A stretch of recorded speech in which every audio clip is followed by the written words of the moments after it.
You don't remember this miracle, but it happened to you.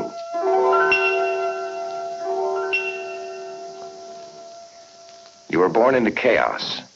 Those first days were a blur. But then, by the power of your mind, you resolved that chaos into a universe. A small universe at first, but a supreme act of learning. From then on, you became a learning machine, acquiring knowledge at a rate that you would never match again.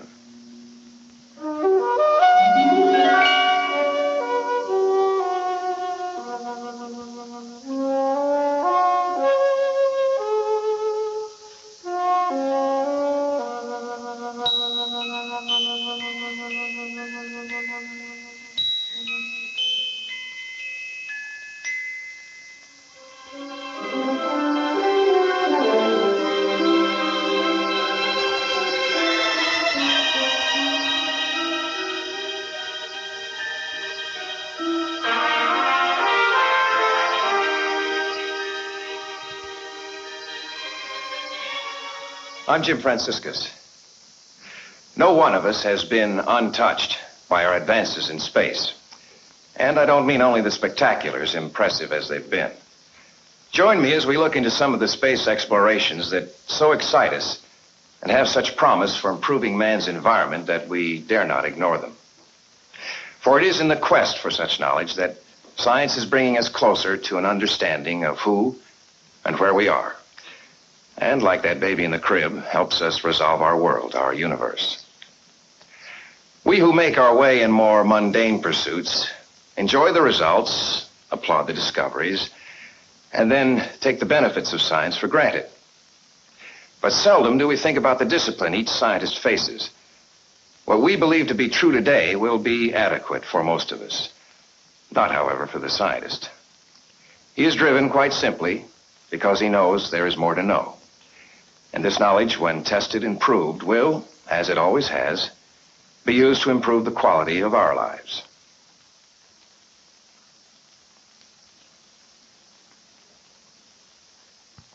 "400 years ago, the lords and ladies, their jesters, the knights, and the peasants believed the solar system looked like this. The Earth in the center, the sun out there, going around us." One of the men thinking about this was a Polish doctor, Nicholas Copernicus. He found an answer that his mind couldn't resist. The sun is really at the center. The Earth goes around the sun. But the establishment wasn't easily moved. It was easier for them to move Copernicus and his Earth with him. But then came Johann Kepler, a German. He believed Copernicus, but thought he'd satisfy the powers that be as long as the new universe moved in perfect circles. But then Kepler saw the truth.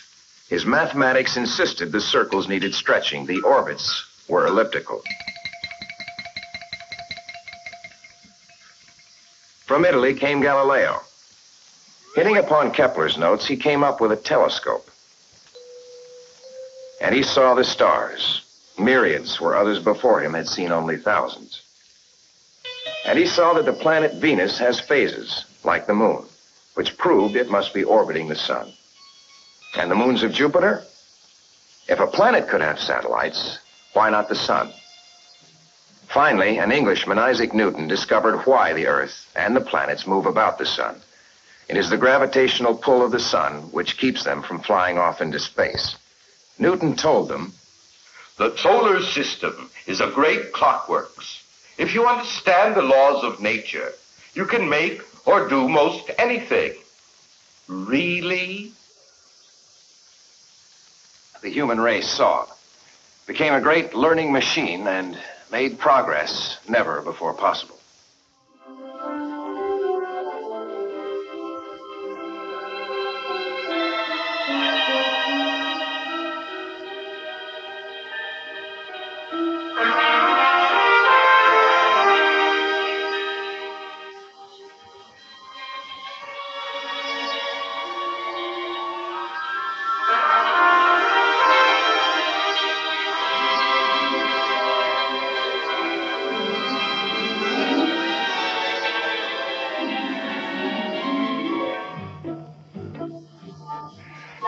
Well, I'm not sure you can credit Newton for everything you've just seen. However, the practical results from what appear to be a purely scientific discovery are often unpredictable. A good example that looks contemporary, despite its origin in the 1800s, is Michael Faraday's statement defending his research before an English parliamentary group. Gentlemen, I do not know what this electricity can be used for, but I predict that one day you will tax it.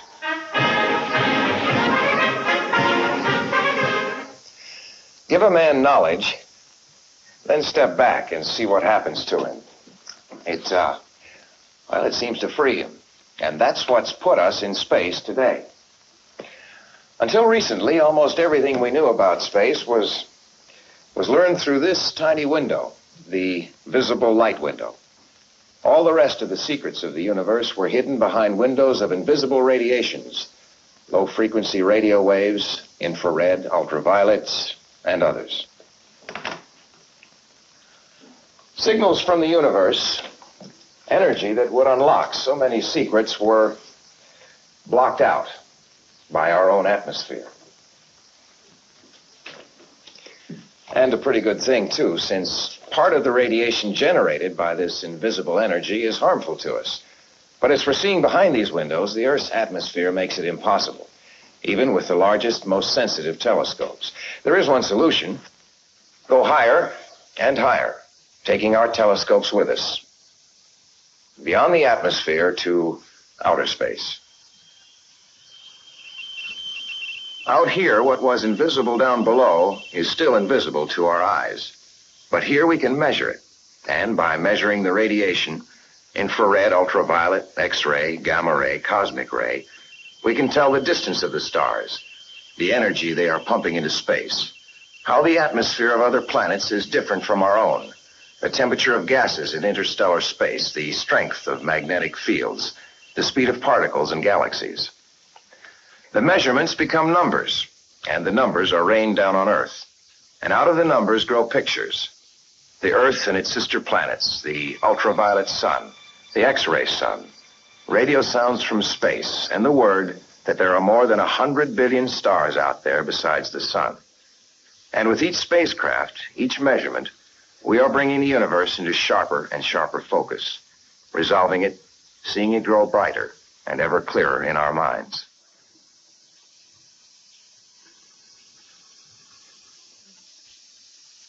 In a universe of billions of stars, there are billions of mysteries. What is the origin, age, and evolution of the universe, the destiny of the stars and galaxies?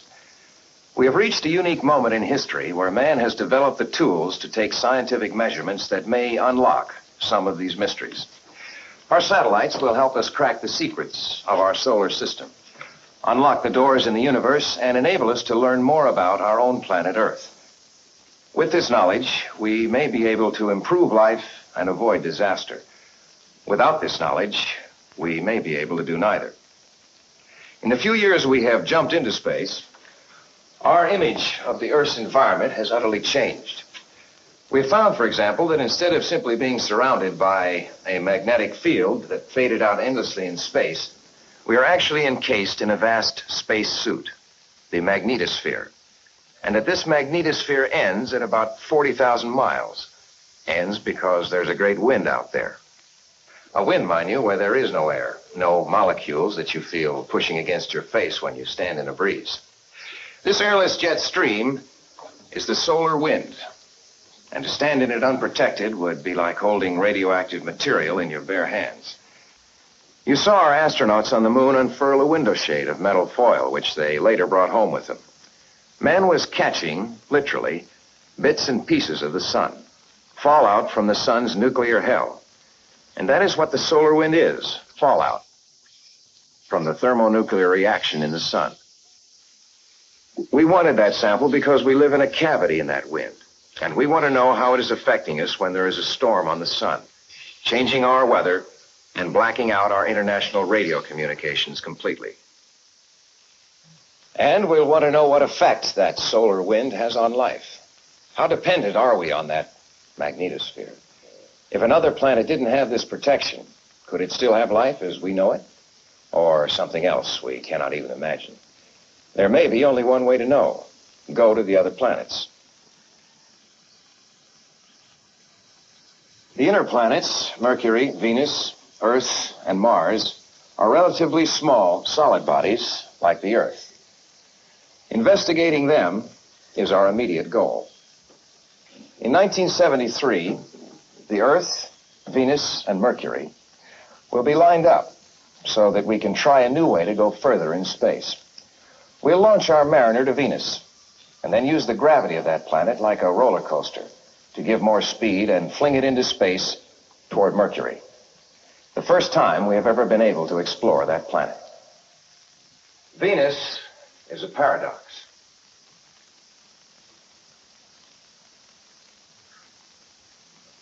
It rotates the wrong way, for example, the opposite of all the other planets. Or perhaps we are all out of step, except for our lady in space, Venus. Why? Well, we really don't know, but if we find out, it may tell us more about how the solar system was put in motion than all the other planets moving counterclockwise. Venus is the brightest planet, but no one has ever seen it. We have seen the thick reflecting clouds that hide it, but not the planet itself. These clouds heat the planet. Any water on the surface of Venus would immediately boil off into the heavy atmosphere, more like superheated steam than water. Why bother? To satisfy a scientist's curiosity? No. No, to know our own atmosphere better, we have to know all atmospheres. We have to ask, how did the Venus atmosphere get that way? Is it possible we are headed that way? Are we mass-producing enough pollution, enough smog, that might trigger the change, upset the balance, change the beneficial effects of our atmosphere?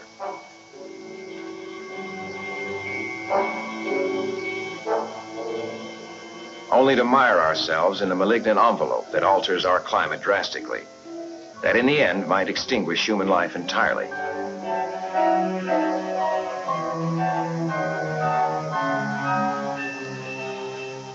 On the other hand, might it be possible for us to reverse conditions on Venus, perhaps with vegetation or chemicals, so that the oxygen locked in the carbon dioxide of the clouds is released, so that the planet cools, rain falls, and it becomes more like Earth? Is it possible that we might seed this bit of matter in space, so that some future generation from Earth can become pioneers in a distant new world? Why not? On Mercury, the nearest planet to the sun, there's probably no hope like that. If this planet ever had an atmosphere, it was blown into space long ago by the pressure of radiation from the sun. Here we may be seeing for the first time a completely desolate planet with no protection from the solar wind. Looking at Mercury, we can ask, is this the way the Earth would be without a magnetosphere or an atmosphere? Lashed by the full force of the solar wind without hope of life. And what about Mars? Well, this is the planet where we hope to find life, or which will help us understand the life process. In 1965, Mariner 4 got our first close-up photographs of Mars. 4 years later, Mariner 6 and 7 returned for a more detailed look. They sent back fascinating pictures of the rugged surface and the polar ice caps. When you watched this on TV, did you really feel that the spacecraft sending back the pictures was actually 60 million miles away? Can you imagine 60 million miles? The next step will be to orbit Mars. This unmanned flight is scheduled for March in 1971. Then we'll colonize it with machines. Our Mayflowers and our Pilgrim Fathers on Mars will be Viking, orbiters and landers.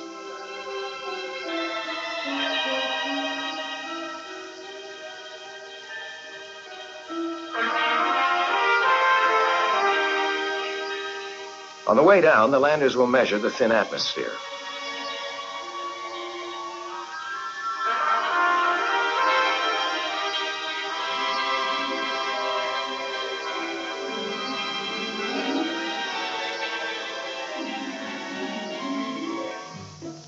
While overhead, the orbiters make related measurements.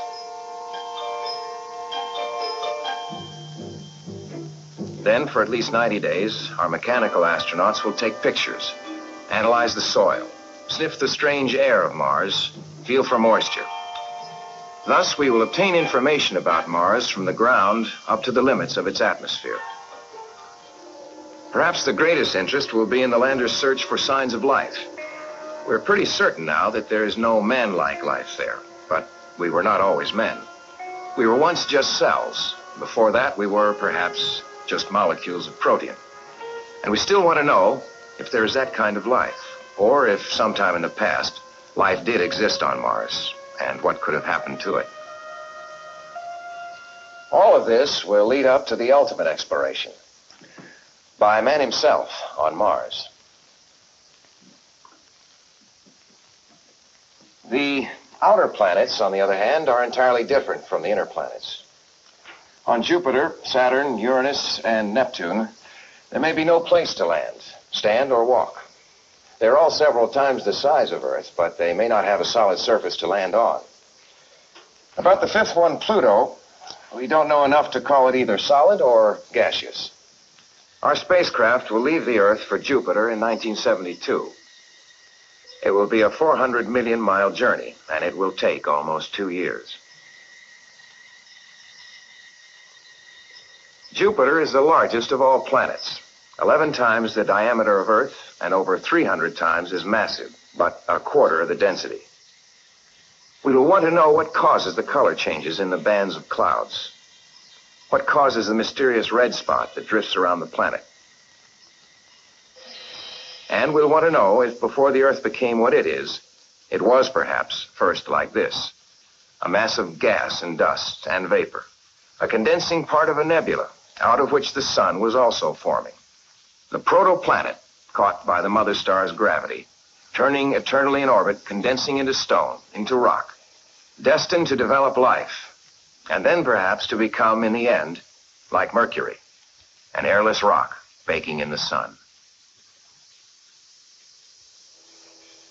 To go to the planets beyond Jupiter will be a journey, an odyssey of years. To do so, our spacecraft will have to have an operating life far surpassing any we have planned before.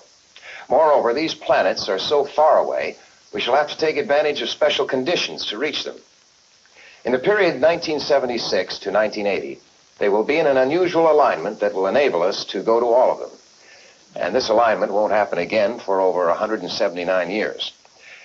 The last time the planets approached anything like this grouping was when Thomas Jefferson was president of the United States. And you'll remember it was he who sent Lewis and Clark to explore the West to resolve the image of our country. On our first grand tour, we'll launch a spacecraft toward Jupiter. Then, using the roller coaster maneuver we tried out on the Venus-Mercury flight, we'll send the spacecraft to Saturn, use the roller coaster again, and the spacecraft will go on to find Pluto. It will be a 7-year voyage. In the second grand tour, the spacecraft will go to Jupiter as before. Then Uranus, on to Neptune, nearly 3 billion miles from Earth. After nearly 8 years, this spacecraft, which will be sending back its rain of data, will then escape the solar system and become the first object created by man to adventure into the galactic space of the Milky Way. A message to 100 billion stars that we are here, somewhere in the universe. How can we use the knowledge we will gain of the solar system for the betterment of our life on Earth? Our spacecraft are already being used to observe the Earth, to count the Earth's resources, provide better communications, better navigation, and to study the Earth's atmosphere. We live in this atmosphere. We breathe atmosphere. We see atmosphere. The sky is blue only because the atmosphere scatters the sun's light. It is here that the interaction between the sun and its solar wind and Earth, between oceans and land, between the Earth and its own atmosphere, is acted out. This is where the hurricanes, the typhoons, tornadoes, tidal waves move across the stage. It is in that thin layer that the very fabric of life is both nurtured and attacked by nature. Can we do something about weather? Has our study of other planetary atmospheres given us any clues to the weather here on Earth? We think so. And in the next few years, the world is going to see the largest, most widespread scientific experiments ever attempted. It will be known as the Global Atmospheric Research Program, GARP.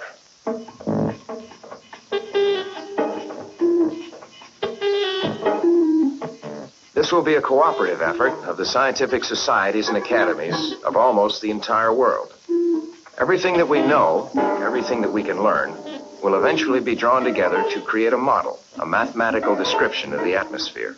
When this is done, and with continuing observations, we hope to have the ability to forecast the weather accurately up to 2 weeks in advance. Think of the vacations saved, the picnic sandwiches, the rain check you wished you never got, the hairdo that was so special and had to look just right. More important, perhaps, than all the things you've just seen, we may be able to tell food producers everywhere in the world how much moisture they can expect, when to plant, how big their harvest is going to be, and where to distribute the food, where it is apt to be most needed.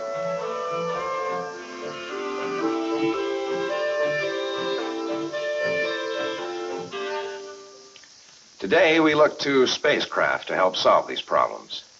In ancient times, man looked to the stars, and isn't that how astronomy began in the first place?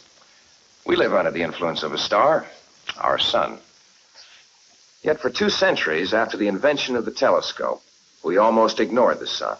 It was perhaps too close to be interesting.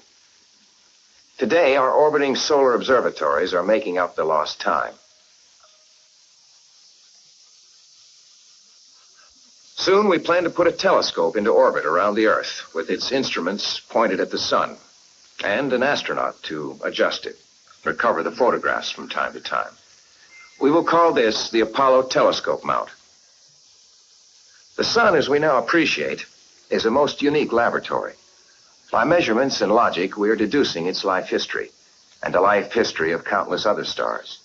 We believe that it was once a much larger, far cooler ball of glowing red gas. Cooler because the nuclear reactions that make stars hot were just beginning.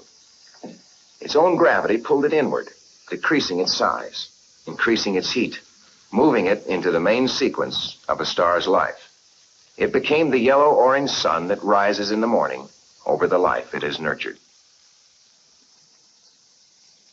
As it grows older, it will probably grow hotter, larger again.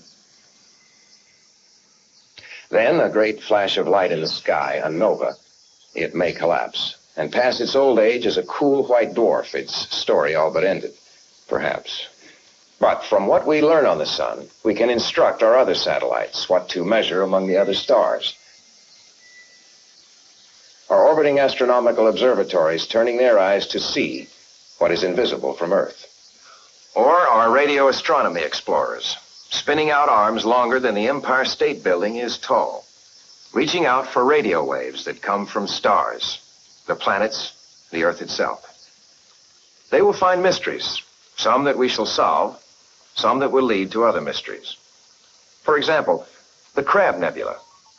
Until a century ago, astronomers with simple telescopes saw this as a blur, then resolved its image further with modern telescopes, and now see in greater detail by space observations. In its center is a small blue star, a faint hot star, one whose history we believe is all but ended. Yet, from that point of light comes energy at a rate 50,000 times greater than the sun's. It is a pulsar, and it pumps an unbelievable burst of energy into the heavens 30 times every second. What does it mean to us? Well, if we can measure it, describe it mathematically, understand its laws, then perhaps someday we might be able to duplicate this newly discovered energy source, as we did with the nuclear reaction astronomers found on the sun, and perhaps even tax it. Who will we meet as we travel in and out of the byways and boulevards of space, billions and trillions of miles in length and breadth? Is there a chance that we will find planets where there are beings like us or unlike us, but perhaps alike in their deep curiosity about where they are, where they came from, and who shares the universe with them? Many of us think so, because even in our own galaxy, with its billions of stars, there should be millions of planets on which life could have evolved. For we are like the child in the crib, its eyes open, resolving its first mystery. Oh, there it is, the great adventure of the universe, which it took man more than 6,000 years simply to define. And at last we are ready to go there, ready for the next great leap in learning that the human race makes to meet the challenges of the moment.